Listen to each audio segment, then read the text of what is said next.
विद्यार्थी मित्र हो, जय भीम, जय ज्योती, जय शिवराय, जय संविधान। आजचा दिवस हा खूपच महत्त्वाचा आहे, कारण की आज मी आपल्याला खूप महत्त्वपूर्ण अशी माहिती देणार आहे। सगळ्यात पहिलं तर असं की जे माजी सैनिक आहेत त्यांच्यासाठी आता खूप मोठी सुवर्ण संधी येत आहे। 705 जागा ह्या त्यांच्यासाठी निघत आहेत तलाठी पदाच्या।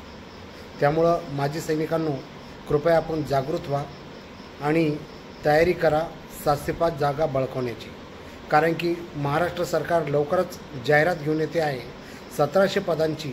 जे 1700 तलाठी पदं जे रिक्त आहेत त्या पदांसाठी लवकरच जाहिरात येणार आहे आणि त्या अनुषंगाने आपण तयारी करा की कसं आपण जास्तीत जास्त या जागा पटकावाल। 705 जागा ह्या माजी सैनिकांसाठी राखीव ठेवण्यात आलेल्या आहेत 1700 पैकी। तर माझी आपण सर्वांना विनंती आहे की आपण या 705 जागेसाठी तयारी करा। सोबतच सर्व विद्यार्थी वर्गाला सुद्धा विनम्र विनंती आहे की त्यांनी आतापासूनच तयारी लागा, म्हणजे त्यांच्या उज्ज्वल भविष्याची वाट ही लवकरात लवकर त्यांच्यापर्यंत पोहोचेल। जय भीम, जय ज्योती, जय शिवराय, जय संविधान।